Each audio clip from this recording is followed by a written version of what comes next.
Hi, welcome to YoYo TV. Telangana CM Revanth Reddy తన నిర్ణయాలతో రాష్ట్ర ప్రజలను సైతం ఆశ్చర్యానికి గురిచేస్తున్నారు. సీఎం అంటే ఏకపక్షంగా నిర్ణయాలు తీసుకోవడం కాదని నిరూపిస్తున్నారు. ముఖ్యమైన నిర్ణయాలన్నీ కూడా మంత్రివర్గంతో చర్చించిన తర్వాతే ప్రకటిస్తున్నారు. ప్రధానంగా ముఖ్యమైన అంశాల విషయంలో రేవంత్ అందరి అభిప్రాయాలను తీసుకునే ముందుకు వెళుతున్నారని నేతలే చెబుతున్నారు. అందుకే నేతల నుండి ఆయన నిర్ణయాలకు మద్దతు ఎక్కువగా కనిపిస్తుంది. పిసిసి చీఫ్ నుంచి కీలకమైన మంత్రుల వరకు ఆయనకు మద్దతుగా నిలుస్తున్నారంటే అందరినీ కలుపుకొని వెళ్లడమే ఇందుకు ప్రధాన కారణం. టాలీవుడ్ పెద్దలతో జరిగిన సమావేశంలోనూ ఇదే జరిగింది. అంతెందుకు, బీఆర్ఎస్ వర్కింగ్ ప్రెసిడెంట్ కేటీఆర్పై ఈ ఫార్ములా కార్ రేస్ విషయంలో కేసు నమోదు చేయడం కూడా మంత్రివర్గ సమావేశంలోనే చర్చించి వారిని ఒప్పించగలిగారు.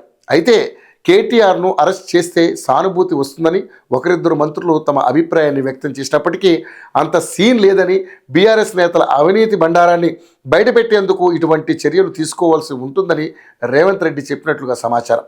కేటీఆర్ గత 10 ఏళ్లుగా తెలంగాణ ప్రజల సొమ్మును ఎలా దోచుకున్నారన్నది ప్రజలకు తెలియజెప్పవచ్చునన్న కారణంతోనే కేటీఆర్పై కేసు నమోదు చేశారన్నది కాంగ్రెస్ నేతల నుంచి వినిపిస్తున్న ఒపీనియన్. సానుభూతి కాదని, కల్వకుంట్ల కుటుంబంపై జనంలో వ్యతిరేకత పెరుగుతుందని కూడా కాంగ్రెస్ నేతలు నమ్ముతున్నారు. అదే కాదు, కాళేశ్వరం ప్రాజెక్టు విషయం అంటే ఎన్నికలకు ముందు నుంచి ఆరోపణలు చేస్తుందే కాబట్టి దానిపై జస్టిస్ చేత విచారణ చేయించాలని నిర్ణయించడం కూడా సబబే. ఎందుకంటే తాము చేసిన ఆరోపణల విషయంలో నిజానిజాలు నిగ్గు తేల్చడానికి కమిషన్ను ఏర్పాటు చేయడం వరకు ఓకే.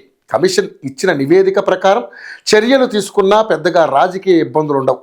ఎందుకంటే సుదీర్ఘమైన విచారణ జరిపిన తర్వాత జస్టిస్ పినాకీ ఘోష్ విచారిస్తున్నారు. అందరినీ పిలిచి వారి అభిప్రాయాలతో పాటు సందేహాలను కూడా తెలుసుకుంటున్నారు. కాళేశ్వరం ప్రాజెక్టుపై విచారణ రాజకీయ ప్రేరేపితం కాదని ప్రజలు నమ్మే వీలుంది. ఇలా ప్రతి అంశంలో పార్టీకి నష్టం కలగకుండా సీఎం రేవంత్ రెడ్డి వ్యవహరిస్తున్నారు. ఇంకా ముందు ముందు ఇలాంటి నిర్ణయాలు చాలానే ఉండవచ్చునన్నది సమాచారం. మొత్తం సీఎం రేవంత్ రెడ్డి నియంతగా కాకుండా ప్రజల మనిషిగా పాలన సాగిస్తున్నారని అర్థమవుతుంది. రానున్న రోజుల్లో రేవంత్ వ్యూహాలు ఏ విధంగా ఉంటాయో చూద్దాం.